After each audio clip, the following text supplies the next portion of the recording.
we're doing this panel discussion as part of our Disability Awareness Month activities at Western, and so these guys have all agreed to come in and kind of share their experiences as, you know, students, family members, living with a disability. And our panel is going to be moderated by Haley Rawlings. She is our mental health counselor at Wellbeing and Accessibility.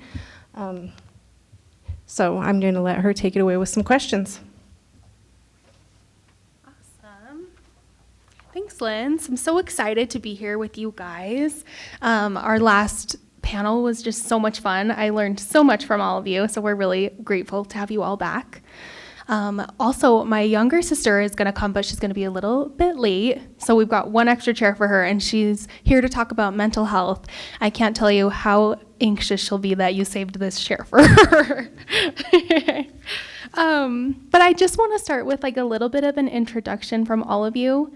I'm looking at you, Jack. You're going to have to start. If you guys would just tell us a little bit about why you're here and what made you decide to be part of the panel. I'm Jack Harmon, and I decided to come up here because I thought it would be fun, and also it'd be like a good opportunity to discuss like what like Rock Springs is doing well with like disabilities and like where it could also improve in. So. I'm Jake Harmon. I'm Jack's dad. I felt like this would be a great place to talk about inclusion and raise awareness, and that is a goal that gets bigger and bigger and bigger as a parent to somebody with a disability. So that's why I'm here. I'm Cooper. I'm a student here at Western, and I'm mostly just here just because I think it's a nice thing and to spread a little bit of awareness, I guess, and contribute. So, yeah. Hi, I'm Tyler. I'm here to show my support for a lot of our disability or disabled students here. And I feel like as being someone who enjoys speaking or at least talking to people, I feel like I can do something to be their voice. So. My name is David Galley. I'm Cooper's dad. So I'm here mostly because my wife asked me to. And she's the director of the Wellbeing and Accessibility, and she couldn't be here tonight. But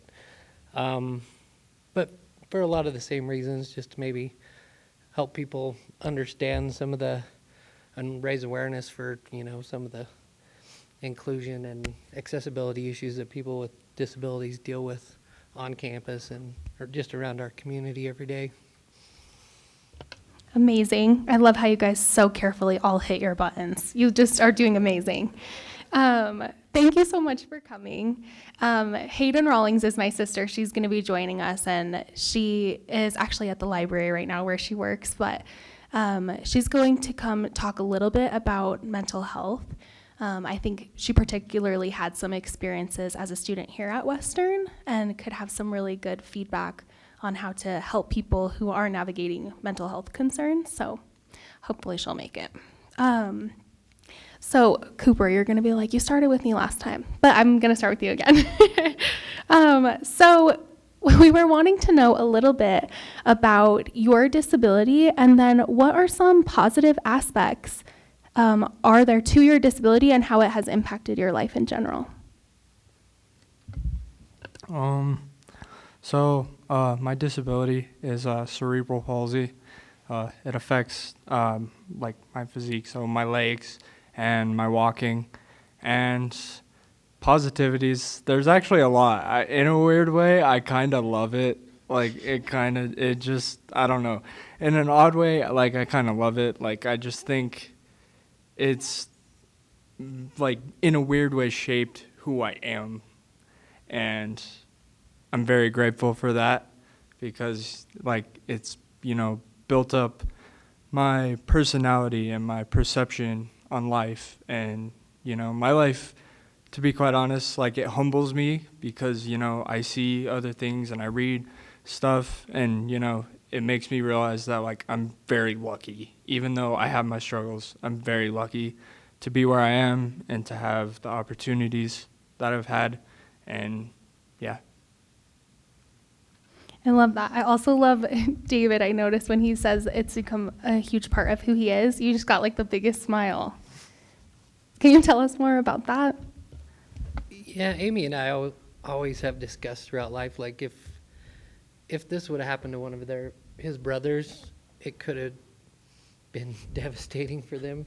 Cooper's pretty tough, but also we've often thought like maybe it's because he's had to deal with the disability his whole life. Maybe that made him a lot tougher, but there's definitely been some struggles, and I know Cooper probably doesn't like to talk about them, but with mental health He's stuff nodding with at you, Cooper, like big time. he's definitely gone through bouts of depression and stuff like that we've had to help him through, and stuff like that, but all in all, I mean, he's really done well. We're really proud of him and how he's persevered, and he's doing what he wants to do, and he's thriving here at Western. He's getting great grades. He's met a lot of new people, so yeah, he's pretty tough. That's amazing. Can you tell us a little bit, Cooper, about things that you feel like people don't always understand or maybe don't know about living with a disability like yours?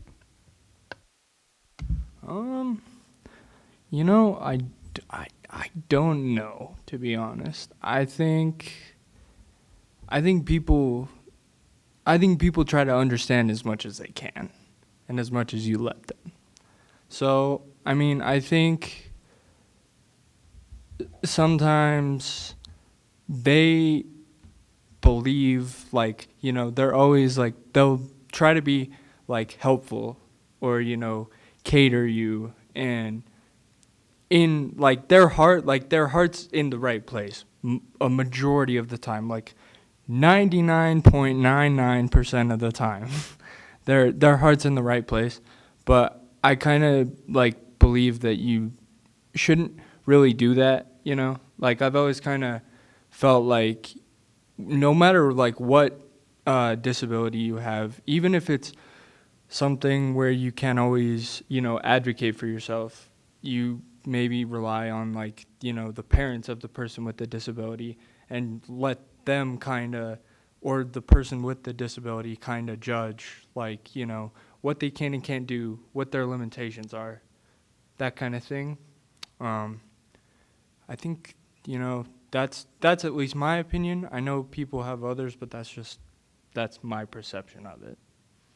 I think that's super interesting because literally the next question I was going to ask is how you, David, have advocated for Cooper. But it sounds like at times you also would like to be able to do that for yourself.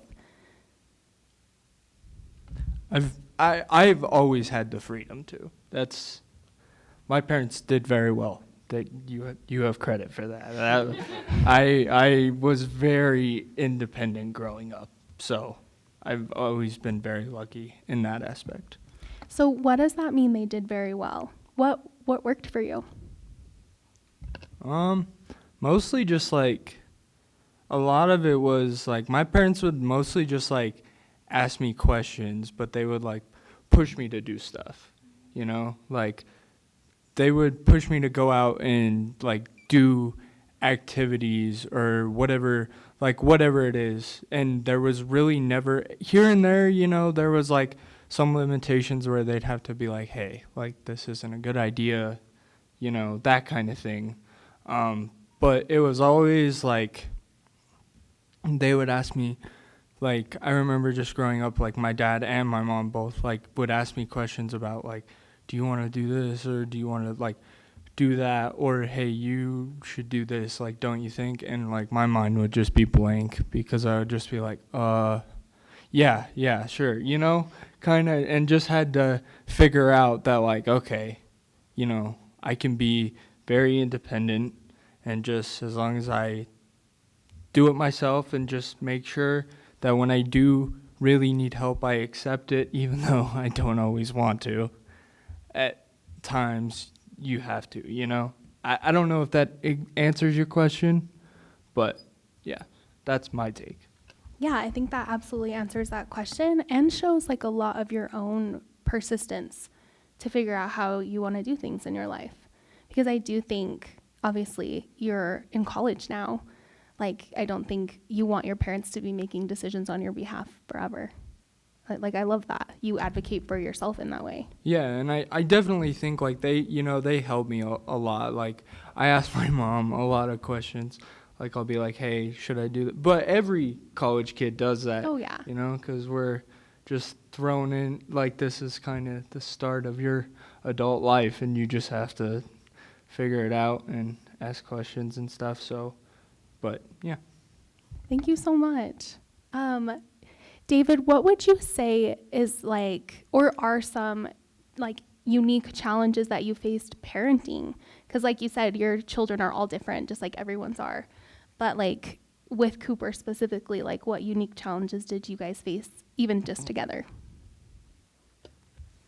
Well, first off, when Cooper was little, the challenge was everybody in our family anyways, close to us, they didn't want to, I don't think they wanted to accept that there was, something clearly developmentally wrong with Cooper. He wasn't developing, and everybody was just like, oh no, he'll be fine, so that was hard for me. That was a challenge for me. Amy, not so much. She dealt with it better, and over time, we finally got him to the right doctors and stuff like that. So then the whole journey kind of started with, and I didn't figure it out till later on that I took the wrong approach at first. Like, I took I got to protect Cooper, I got to advocate for him. So I was the guy yelling at business owners because their handicap spots weren't in the right place or they didn't have one. Or I was the call the cops, this guy's parked in the handicap space guy, and embarrassed Amy, sometimes. And so took me a while to figure out that, okay, I'm kind of going about this wrong. And I'm sure Cooper can attest to, like, I was the same way when he started school. And, we'd go to his IEPs and accommodations wouldn't be getting adhered to. And so then I was back up at the school and stuff like that. So it took me a while to kind of figure out there was a better way to help Cooper, and I had to listen to Amy a lot because she knew how to kind of navigate those waters. And so as he got older, we got him more involved in those IEP meetings at schools. And, if he wanted to go swimming, we encouraged him to, well, join swimming, join soccer, join the things you want to do. Let's just go do it. We'll figure it out. If there's an accommodation that needs to be made, we'll work with the league or the school or whatever to kind of figure that out. And that approach worked a whole lot better. And then when Cooper got into high school, we kind of pushed him to, you talk to your teachers about what you need, and if that fails, then we'll get involved. So I think it kind of helped him. And even when he had part-time jobs or whatever, I would, tell him, you got to tell your bosses what you need. If there's something that's in your way or something you need different to help you out a little bit better, you just got to tell them. And so, but still in our personal life, with our friends and family, it's always been kind of a struggle because, gratefully, a lot of our friends and family see Cooper as not having a disability. They're just like, well, why couldn't he go dirt bike riding?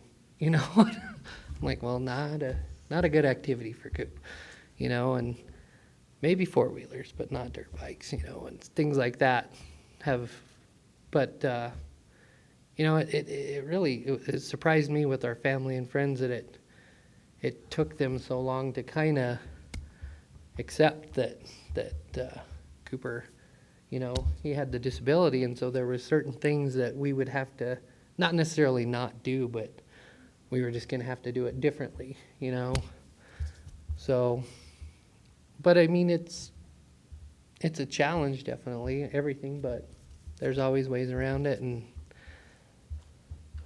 Yeah, one thing that stood out to me is almost like this sense of denial, and then all of a sudden this steep learning curve. I even noticed, like, for you, Jake, when he's talking about like some of those frustrations, you're like nodding your head. I was curious if you've had similar experiences, because you guys also had a steep learning curve. You know,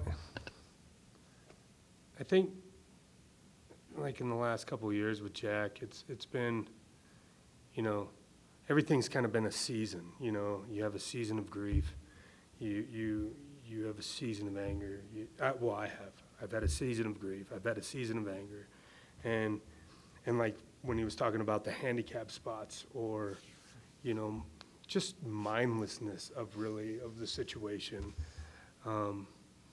I realized that those were triggers for me to become hostile, and I had to realize like that was a part of my grieving. I was angry, and but you know, as we kind of grow through this, you know, I also get to see all the good that's come from it, and that outweighs really any kind of bad that comes with it. So.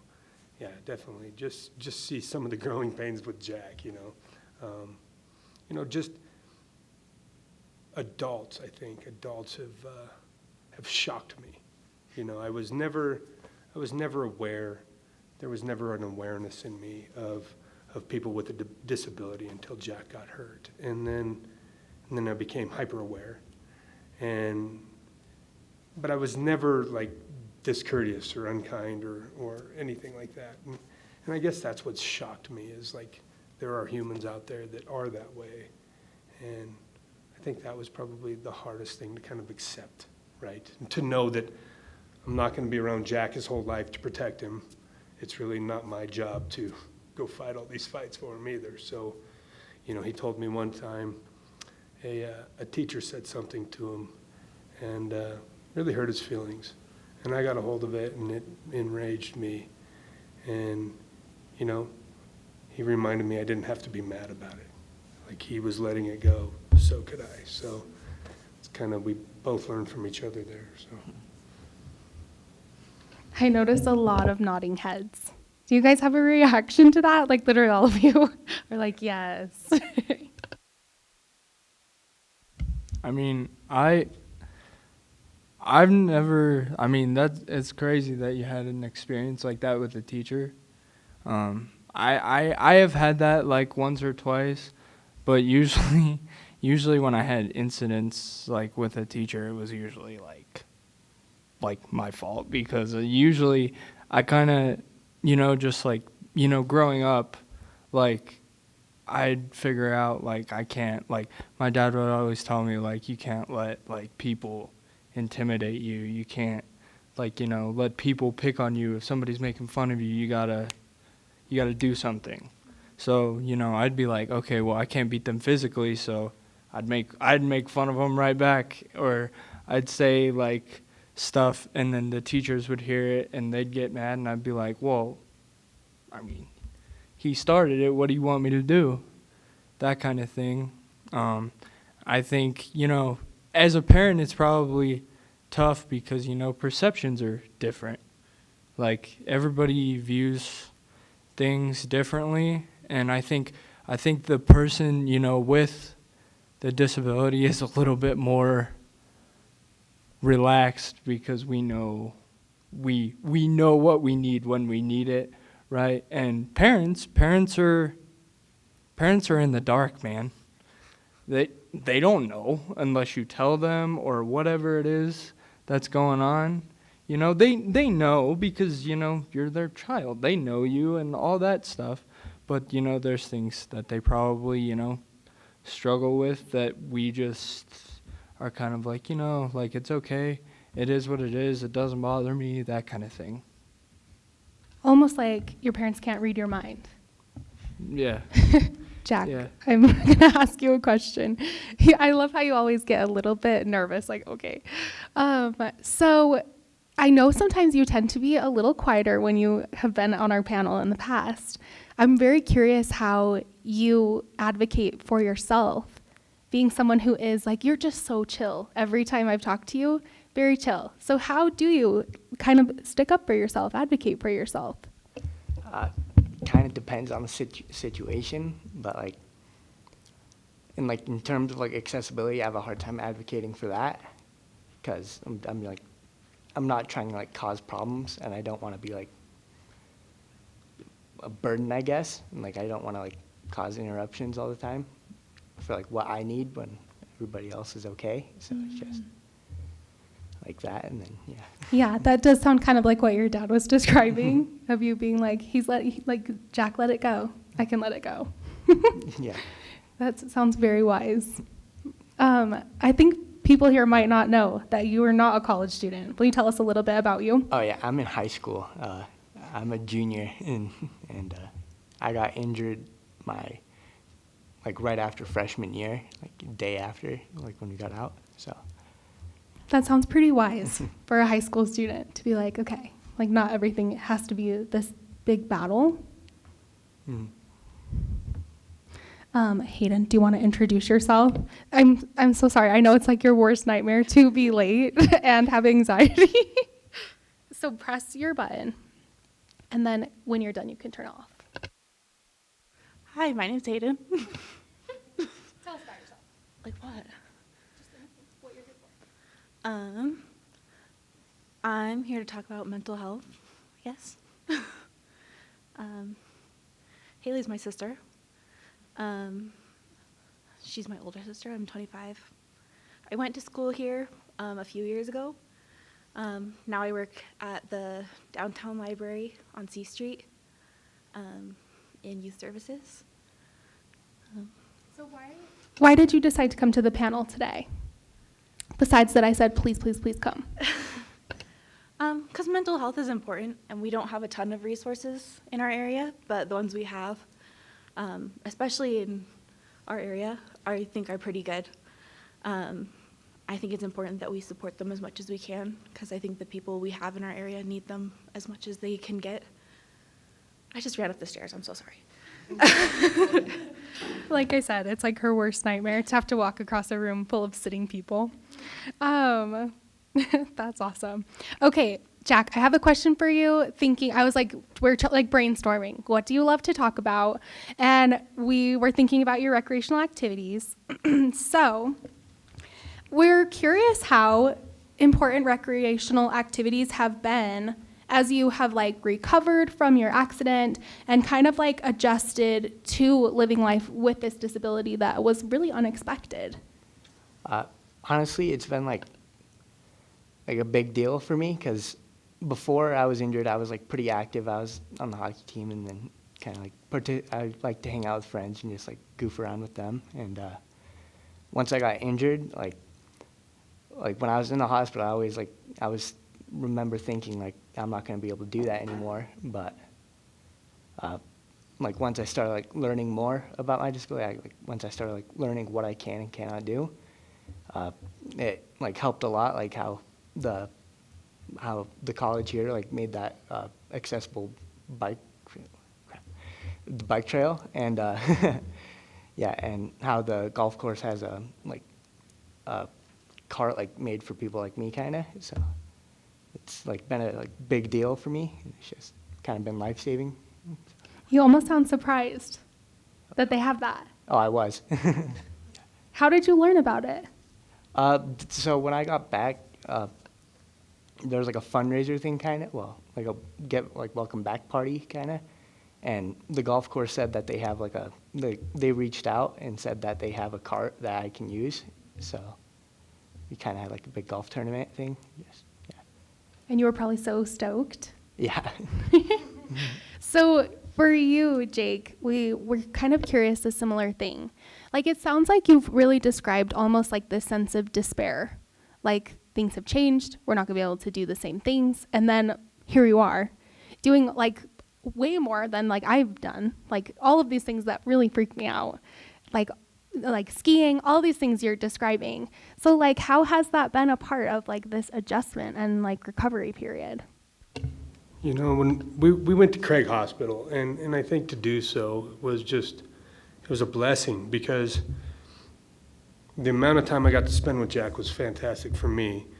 But to learn how to transfer him into a kayak and into a side-by-side and into a sit skate and kind of see how it's done, and to be taught, or I call it, I had a mini education, right, when I was there. So, you know, when we were there, you know, Jack was asked, like, what do you do back home for fun? And he was so talkative. He was like, nothing. And, you know, That I was sounds like, about right. I wanted, yeah. I wanted to slap him, you know. I was like, how dare you? All these things, you know. So, you know, we really got a taste of what could be done. And I remember Jack looking at me saying, you know, we get to do all this stuff. We just got to do it differently. And so, you know, when I came back from the hospital with Jack, it was like, I was fired up. I was like, we're going to have a mountain bike. We're going to go skiing again. He's getting in the raft. Like, we're doing all the things that we used to do. And it just started to happen. I mean, the amount of support that we had from this community in Rock Springs was incredible. The Hockey Association and, you know, Hill Corp Company and some other people just really raised a lot of money. So we were able to get Jack an adaptive bike. And to me, that kind of changed the game. You know, it was like, hey, what are you doing? You want to go ride your bike after work? So now all of a sudden we're playing again. And I think for me, that's been huge, right? I can call Jack. I can worry about him. I can hear his tone if he's down or if he's up. And, you know, when you get out there and he's smiling, that's really all I need. I go home and I'm good, right? It's those between times that you're like, I wonder what he's doing. I wonder if he's all right. I wonder if people are messing with him. You know, you think about all these things, but when you're out there doing those things and you see that smile, it's like, oh, here we go. So that's kind of like the basis of this year. It's this last 2 years we've done a lot of networking, and we've grown close to some communities, and we have Teton Adaptive in Jackson that, I mean, those guys have just jumped out and helped us. And it's not even about anything. It's about just going and hanging out, right? And really that's the mentality that I've learned from seeing it. They're about inclusion. They're about, you know, awareness. And then you get to hang out and you get to hear the minds talk about it and get to hear these guys discuss their injuries and discuss their lifestyles. And I don't know, to me, it's so precious. It's really, really precious. It's a blessing. So that's how I see it from here. Oh, Stella would like to ask you guys a question. So let me introduce myself. My name is Stella Backstrom. I am Lindsay Love's daughter. And I came here because, well, my dad and my brother wanted to spend some time alone. So, and I just kind of wanted to see what you guys do here. So I came, and I would like to ask a question to Jack. What is it? So, That came out really harsh. what happened with your incident? So I can't really like remember it, but the basic gist of it was I was mountain biking over on White Mountain, and there's a trail that goes along a lot of like cliff edges, and I fell off one. So Oh, yeah. Yeah, that sounds scary, huh? yeah. Thank you so much. Awesome job, Stella. Thanks for introducing yourself. So, Tyler, I actually had a question for you. So, you've also had a lot of things that you've had to adapt to, both in your life in general. I know I've talked to you in the past about how your diagnosis kind of impacted like your career choices, like all of these things that you had to take into consideration.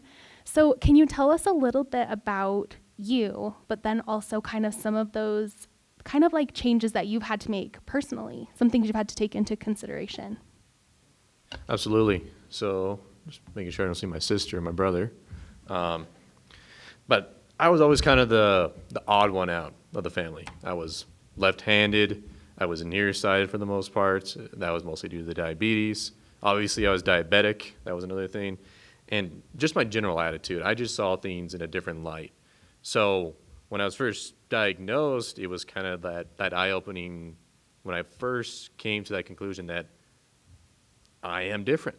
I am a different individual compared to like the rest of my family in a sense. Not that I don't belong to them, obviously, but that I was just different.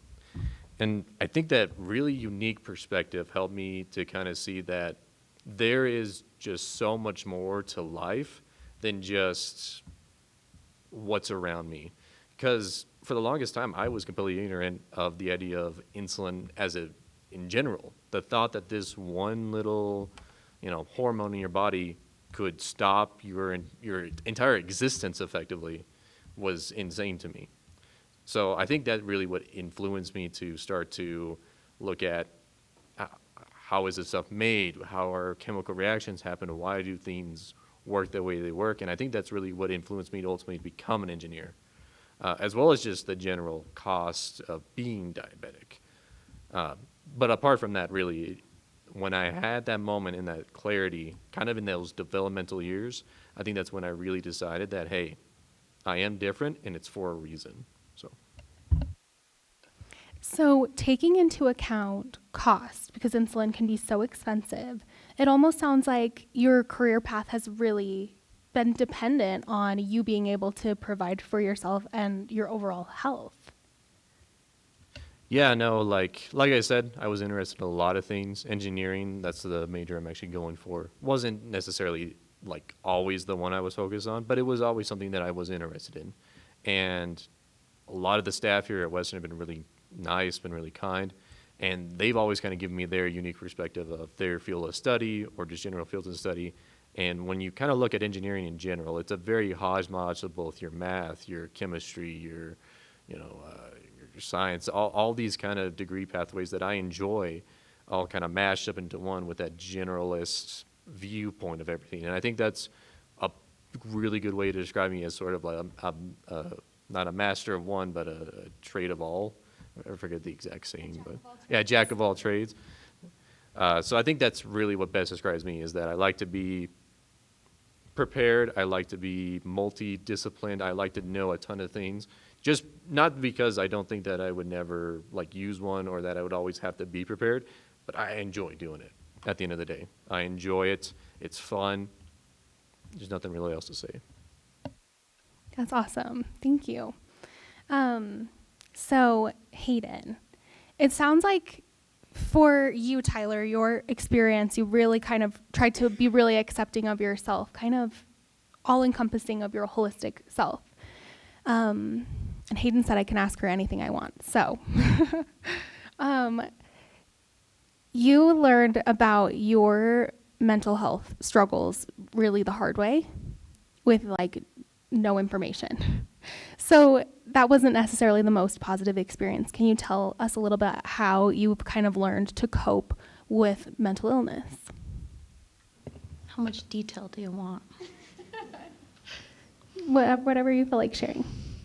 So I've kind of always had things kind of going on. So I feel like in a way I felt like my identity was just like being unwell, or like constantly like not knowing who I was, and like that I probably just never really would.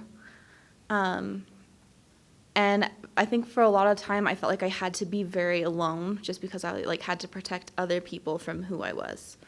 I think that's like a very uncool way to live, not just for yourself but for the people around you, because I think we don't give ourselves enough credit about like what we have to offer other people. But like Haley said, I learned like a very hard way. So I got to a point where I like was not around, or I didn't really want to be around, I guess. What was the question? Sorry. Tell us a little bit about how you kind of learned and then basically had like learned to cope with mental illness in your life. Yeah, so I kind of had to hit like rock bottom before I started realizing like other people around me were incredible people, but were also suffering from similar things. And I had to realize like there were probably redeemable qualities about myself too that I just wasn't realizing. So I think this feels really loud. I feel like a lot of my adult life, I've been like kind of getting to know myself and having to kind of treat myself as like one of the friends I missed out on when I was younger. and kind of having to take a step back and be like, this quality about myself I really don't like. But if this was my friend doing this thing, how would I like either help them to overcome this, or how can I just like love them through this thing? Because I think that's kind of a failing a lot in identity, not just myself, because a lot of times I feel like it's only me. But I had to realize like everybody deserves love all the time, not just when you think you earn it. That was beautiful. You said you feel like you had to learn by hitting rock bottom. Can you tell us a little bit about what that means? So when I was 15, I attempted suicide. And thankfully, I was unsuccessful. But I felt like for a long time, I kind of was going back and forth on whether or not that was like the best thing. And I was hospitalized for a little bit after that, partially just for like physical health issues, but also for mental health, just because there's a lot when you're at that point that you have to, it's like a whole body experience. I think people think like that you're just crazy or whatever. But really, like when you're at that point, it's affecting every part of your existence. You're physically sick. You can't be the person you usually are. Or if you are, it's like very practiced. I had to kind of realize like that wasn't who I was, and that I think I had to see that people cared. And I feel like I wish I had given myself a chance to see that without having to hit that point. Because really that's true for everybody. Even if you, like, people I didn't really even know were like reaching out to me and being like, wow, you weren't at school for like a month. Are you okay? And I was like, I've never spoken to you. But you affect way more people in your life than you realize. Yeah. What changed? What made you decide to live your life? I think I just realized I deserved it. Like that I deserved more than just like bare minimum or pretending to be alive. Because a lot of the time I felt like that's what it was. It was just pretending to be alive to get through like the morning to the night. And really everybody deserves more than that, but also I do. And I think I had to clue myself in on that. Because I was really good at telling other people that they deserved a lot, but I never extended that to myself. I think that's a pretty important step. I see lots of nodding heads from you guys. I'm kind of curious, like touching on the topic of self-worth, like how like your self-worth has been impacted by your experiences, if there's something that you'd like to share.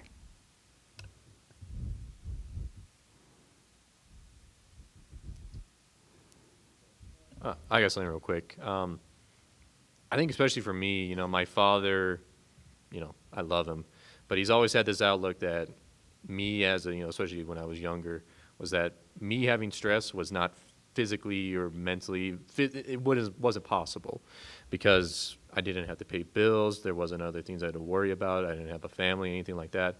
But I think when I finally came to him, I told him like, this stuff bothers me when it came to my diabetes, to my pathway in life, to how am I going to pay for college. When I showed him that these things are actually meaningful, and these things actually put a toll on me, I think he finally was able to kind of see that, hey, my son's struggling here. And I think that was huge, honestly, to just helping me understand that, yeah, no, there's a road, there's a light, there's a way out, not even out, but just a way forward. And I think that was great, honestly. One of the things, like, I think, like, really, like, helped me, like, get to know myself better was when I was in high school. I, like, never really wanted to, I always just tried to, like, fit in and be, like, as, like, normal as possible. And like, I mean, everybody like says, you know, everybody has like their own normal. But then like for me, like I remember just being like one day like I hate this. Like I'm not like being myself, you know. I'm just doing what other people want because I want approval or whatever. So then I remember like I went to the high school theater teacher and I was like, "Hey, I was like, what do I got to do to get into your class? Like, do I have to audition? Do I have to write you something? I'll write you an essay." And when I was in high school, I didn't volunteer to do much work. So my teacher could tell that I like really wanted this, and he was like, "Well, what are you looking to do?" And at the time, like I wanted, you know, I had an interest in like, you know, kind of like doing DJing because I wanted to make some money and do something that was fun. So I did that, but I remember like going into his class, and he actually like forced me to take a certain theater class, and he was like, "I want you like in this class, like I think it'll help you." And I remember like he would hand me like scripts and say, "Okay, how like do you think you can relate to this person or this character?" You know, kind of shift your perception on things. And I think like, you know, stuff like that, you know, finding an outlet that'll kind of help you and, you know, maybe help you find yourself a little bit is important, I guess, if that helps.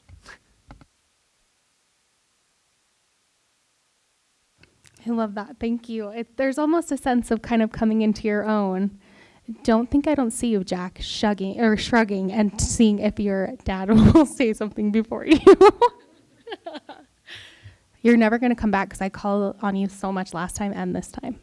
Do you feel like there's been anything that's changed, like related to your own self-worth or even just your identity? Because you've gone through so many changes at like such a young age. Yeah, I mean, like one of my big things is like my friends kind of like not being like able to like do the same things. Like they all go hang out with each other, and like I sometimes like I feel like left out sometimes because they're all going to do like activities, like they're going to go like kind of like mess around in the desert or something like that, or like just. And that was like something that we would do before I got injured, but like it was just now it's not happening. So yeah. That's a huge change. And almost like learning this sense of who you are now compared to who you were before your injury, even in your friendships. Yeah. What were you thinking, Jake? I almost feel like you like shot up. No, I was keeping that away. Oh, were you? Yeah, but that's a big change for you. How have you navigated that in your friendships? Kind of just like accepted it. Like, yeah, it is what it is. Like I'll just make do with like what I can do. And, like, yeah. Yeah, and kind of just try to evolve with it. Yeah. That makes sense. Thanks for sharing, even though I'm not sure you were ready. You're awesome. Hayden, tell us a little bit about, because there's similar things, like there are certain accommodations that have made your experience in education either harder or better, or in work, like in a similar way you've had to adapt, kind of like Tyler, kind of like everyone, where you're almost like learning how to be the best version of yourself in a society where people don't always understand something that's like a little bit more invisible. So tell us a little bit about kind of that process. What has made school and work a little bit easier, maybe versus a little bit harder? I know when I was at, easier or harder. And both, yeah. Am I allowed to make enemies? Sure. Okay. So when I started college, I actually kind of started like at a deficit. Because around the time that I went to the hospital, I was also taking a class at Western, and it was like an online class. But because I was in the hospital, they were like, "Hey, you are barely alive. Maybe don't do school right now." So I was not doing well, surprisingly. And I had to like withdraw from the class.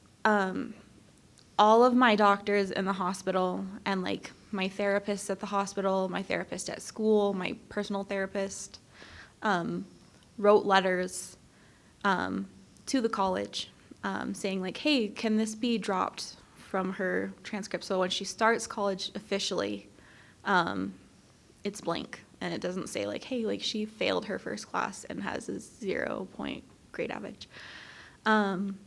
And the person who reviewed that does not work here anymore. So, but she reviewed it and said, if this was a physical injury, I would say yes, but it's not, so no.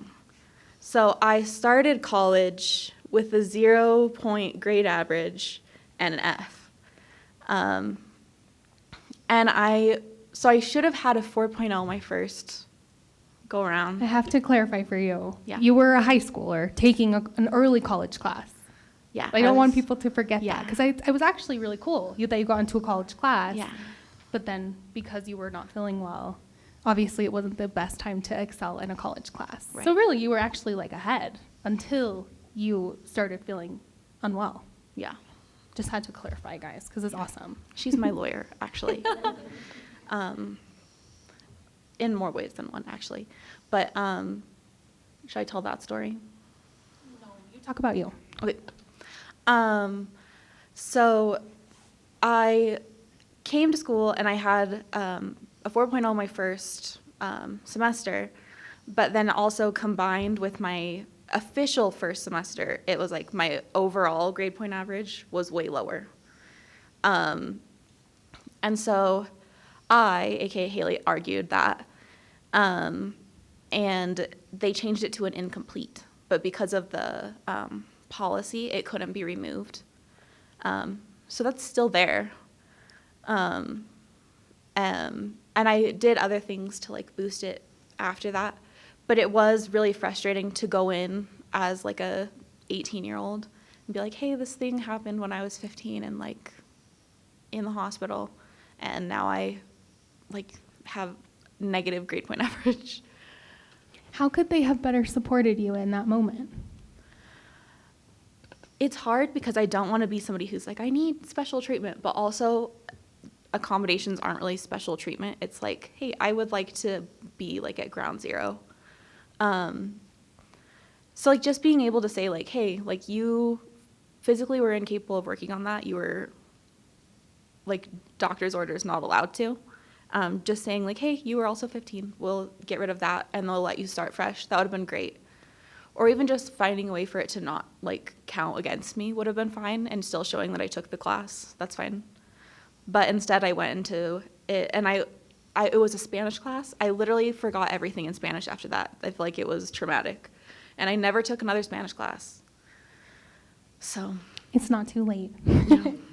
Can you tell us, so your job now, you work in youth services at the library. So can you tell us a little bit how they have, because I know they're much more supportive. Can you tell us a little bit about how? There's a lot more like check-ins, or like if I seem like I'm feeling down, it's not like they're going to talk to me in front of other people and be like, hey, I've gathered all the children. How are you today? It's like, can I show you something in the back office? And then they're like, hey, you seem a little down. Is anything going on?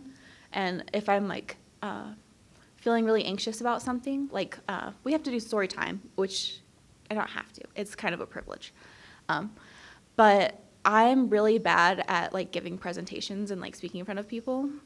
I gave a presentation in high school and passed out in front of the whole class. We're so glad you're here, even though thriving. you don't want to give presentations. For the first few story times, I was so anxious before that I was like shaking and crying, and like the kids weren't even there yet. And I was like, I have to stop before they're here. It's gonna be so embarrassing to like explain to a 3-year-old why I'm scared of them. And both of my managers just came and sat in the room with me and were like, just read us the books. Like, just read us the books and show us what you're gonna do.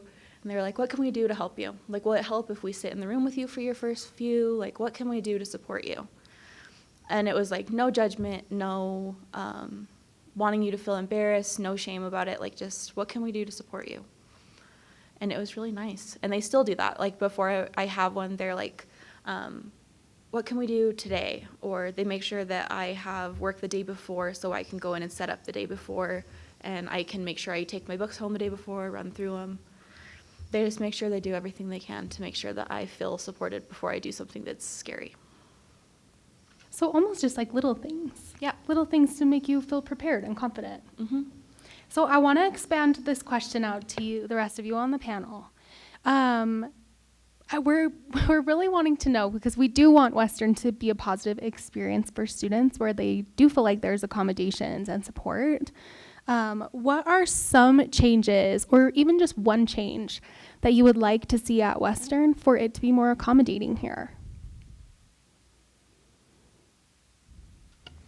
I'll just say, can you guys put up a big kiosk out in front so you can find every room? Because I got lost coming in here.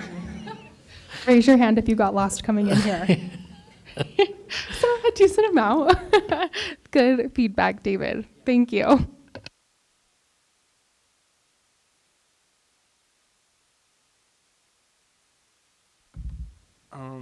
I honestly don't really have anything, because I mean my accommodations I think are pretty general, and I don't use them a whole lot. But when I do need them, or I do need help, everyone's like usually very accommodating. And I think with things like I will say like the weather and stuff, I called some people out about like not, putting salt on the walks, and that wasn't even just for me. Like I have never fallen on the walks, but I have watched other people that have no issues at all fall, and me and my friend Erik not that long ago watched somebody fall and hit their head. And so it was just, things like that. But I don't really have anything. That was something. That was great yeah, feedback. Yeah. I'm not gonna lie, I've also like full on penguin dived in the parking lot out there. It gets pretty slick. Like that is good feedback, just to make things more accessible and comfortable. Anything else you guys can think of that would help make, even if it like for you, Jack, since you don't go to school here at Western, like what is something in Rock Springs that could make it more accessible and comfortable for you? The sidewalks. The sidewalks? Yeah. That's very vague. We need more information. What about them? Like over on Stagecoach, I believe, there's like a giant like divot like that, and it's like a jump, and there's also a lot of cracks that are like really deep, and my casters, they'll get stuck in them, I'll fly out sometimes, and that kind of sucks, but. You're such a thrill seeker, and I could just imagine you taking that jump full speed. But that is also good feedback, even just for, I don't know, the freedom to move around and be comfortable. Yeah, it would also be nice to have like those little like ramps to like get onto the sidewalk, because there's a lot of them that don't, and like luckily for me, like I always usually have people around me so they can help me like get up, but like I can't really go out by myself, or else I'm on the road. Yeah, absolutely. Yeah, I think these are kind of like Jake was saying before, there's things that you don't think about until you're either with somebody who has no choice but to think about it, or that person is you. So yeah, thank you so much. Was there something else you thought of, David? I felt like you turned on your mic about Western. Yeah, I was just going to kind of reiterate what Cooper said. Well, I went to school here too, way back when, and the changes that Western's made since I went to school here are really great. But Cooper, there's just those little things that he, like the ice, he did. I think he went to the security people or something, didn't you? Yeah. But I remember him bringing it up and saying I had to go talk to somebody and tell them they need to get out there and put some salt down and stuff. So, but it is, I think Western's a great place, and you guys do a good job at, making things more accessible and more, not just physical, accommodations, but also with, learning and stuff, so. Thank you so much. Did something pop into your mind? I was just going to say, you also are literally doing a panel with a camera and stuff like that. So that's pretty like a good way to spread awareness. So that's good job, I guess. Thank you, Lindsay Love, for organizing all of this. Does anyone in the audience have questions? I would love to open it up for you guys. You can totally use this microphone right here in the front. Awesome, Shelly. Thank you. Okay, so I hate speaking on microphones too, but I know for me personally, I feel like the city of Rock Springs or the county of Sweetwater or Sweetwater County is really bad at accepting and kind of supporting people with disabilities. And I'm wondering from your guys' opinion if you feel the same way, and if you do, how could we as Western help the community? So I got a pretty big opinion in regards to basic transport of people, especially around towns. In general, when it comes to engineering, one of the biggest things that we're taught is that a large engine is a lot more efficient than a bunch of tiny engines. And as a result, many of our infrastructure in the United States is very car-centric. And so a lot of things are just really spread far away, which makes for people who have disabilities who can drive a car or need accommodations for that kind of stuff, it just becomes really difficult.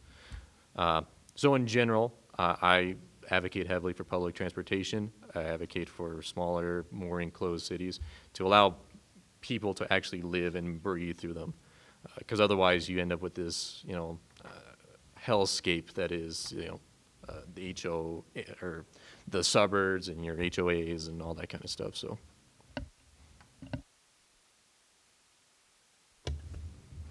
I would have to agree with Tyler on the public transportation thing, but also I would have to add that I work in the mining industry, and it's a pretty rough bunch of guys, kind of like the oil field. So there's this big persona of just suck it up, So I think in general, people in our community, they see people with physical disabilities like Cooper, and they're like, oh, hey, buddy, can I help you out?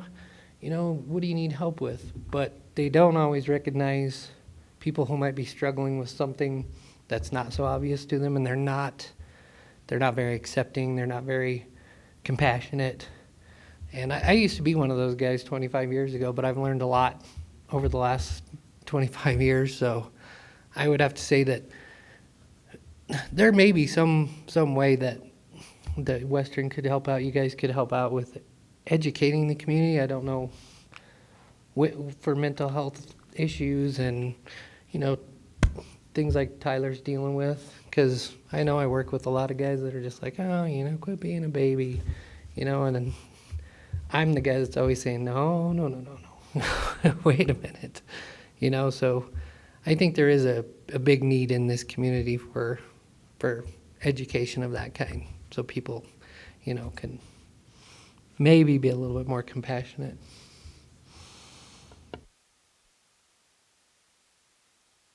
Anything else you guys feel like the community could improve and that we could support them with? Well, I think really you're doing it. This is where it starts. You grow the group, you grow the awareness, you grow the people, you grow the amount of resources the people have together. And I think this is how you do it. If I look at Jack and I think about like a winter, winters are brutal here. I look at him and I'm like, you want to go side-by-side riding? He's like, no. You want to go bike riding? No. You want to go see if that thing will do cookies? No. It's freaking cold. And I'm like, what do you want to do? So, my thoughts are, as a parent, I'm like, I should just put his Firefly on and take him to Western and let him just roam the halls. That's what we should do. But, this would be the only place here that you could do that has the accessibility, that has the ramps, that has the restrooms, that is growing in awareness and a mindset and a mentality. I just don't feel that way anywhere else, to be honest with you. I mean, Rock Springs High School, they've done everything that they can certainly do, and they could do more, of course, but I mean, it's still, the infrastructure is not there. It's just not there. So what do? You go in and you say, it's time to remodel, everybody. Let's go. Let's get busy. You can't. So, I mean, I think it really starts with people. And you get a group of people that care, and you get a group of people that want to raise that awareness. I think I think that's the ticket, to be honest. All I have to say, Jack, is if you come run around the halls and fly everywhere, you better come say hi to us. Do you guys have any other questions out in the audience?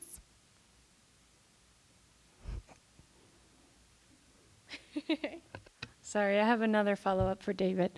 So I think I'm really grateful that you pointed out physical disabilities versus mental health. So I think my problem is I am intimidated by most of the people here in Rock Springs that do say certain things about mental health issues. So when you do speak up, which I'm really bad about and I need to get better, do you feel like they understand and listen, or do you feel like you still get pushback?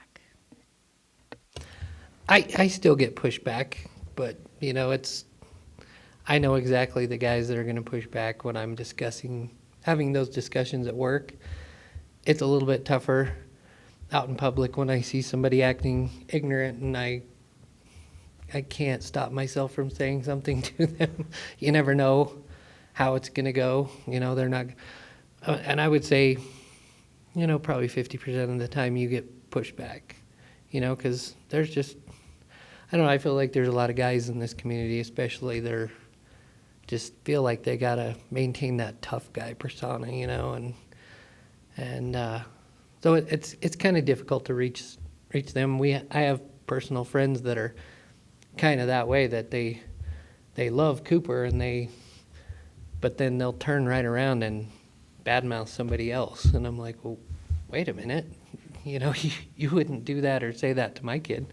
Well, that's Cooper, you know, and I'm like, it's no different. Like, it's that person's dealing with their own struggles, and you know, you just gotta. They're you know, whatever the situation may be, you just have to, I don't know, be more compassionate. That's the only thing I can ever think to tell my own friends anyways. But I do get a lot of pushback.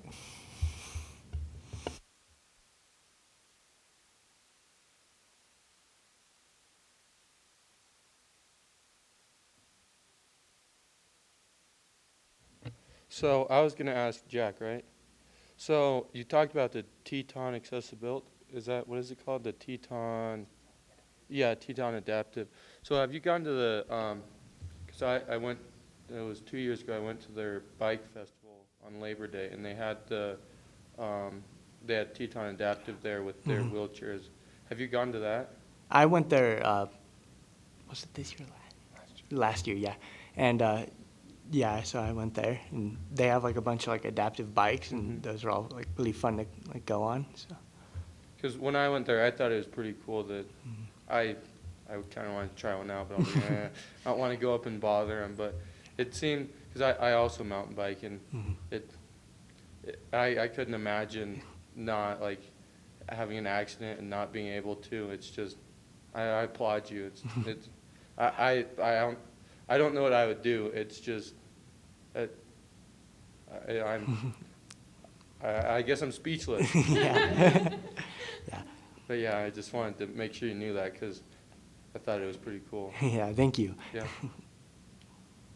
Will you tell us what your first experience was like with Teton Adaptive? So first time I went to Teton Adaptive, I got into the Bowhead Reach, which is the bike I currently have.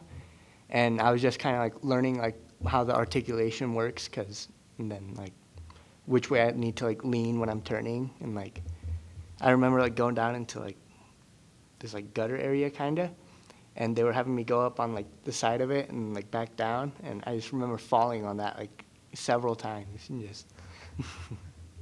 Yeah. Every story I hear about you is like you're pretty crash prone, and then you just do it again like it didn't happen. His dad was just telling us about him face planting, and then you're like, yeah, no big deal. Were you pretty nervous to try equipment that you've never really tried before? Yeah, like that was like a little nerve-wracking because I didn't want to break it, and also like didn't want to hurt myself. But it sounds like you might have anyway, falling out. That's awesome. It sounds like Teton Adaptive has made a big impact for you and your dad. Yeah. Joe Stone, So when Jack got hurt, I thought, what do I do? We have nothing around here. I don't want to go to Colorado all the time. And there was this guy on Instagram, Meet Joe Stone, and he was in a wheelchair. And I was like, holy cow. So I reached out and I was like, what's up, man? I'm going to be in Jackson this weekend. I'm going rafting. If you want me to take you rafting, I was just really out there. And he got back to me like a couple days later, and he said he had to like check me out. He was like, I was making sure you weren't like one of these feet fetish guys, because So it was an opportunity to go meet him, and as soon as I got there, we made a video for Jack. Jack was in the hospital, and he was on lockdown for like 3.5, almost 4 months, right? Just lockdown. So I brought this video back, and this guy was like, we got paragliding, we got hockey, we got mountain biking, we got all these things. And I'm like, I don't think I even knew what day it was at that point. So that was my first interaction with Teton Adaptive, is actually Joe Stone. And he goes, hey, this is something, you guys come up here and we ride as buddies. So, as soon as Jack got a bike, we go up there and we just ride with the adaptive group. And I'll tell you what, they're the people that I have met around that program. You meet them and you're like, oh my God, they actually fill your cup the whole time you're there. You know what I mean? And that's pretty spectacular. It sounds like they have pretty much everything that makes your dreams come true, Jack. Any final questions from the audience? I love when people don't have questions, they just immediately stop making eye contact. Thank you all so much for coming, and extra thank you to our panelists. You guys are amazing. We love hearing your stories and really, just letting people have kind of that insight. I think it boosts that compassion and understanding and the community support that we can build together. So thank you so much for coming today. And thank you so much, you guys. Thanks, Lindsay. You're awesome for creating this event for us.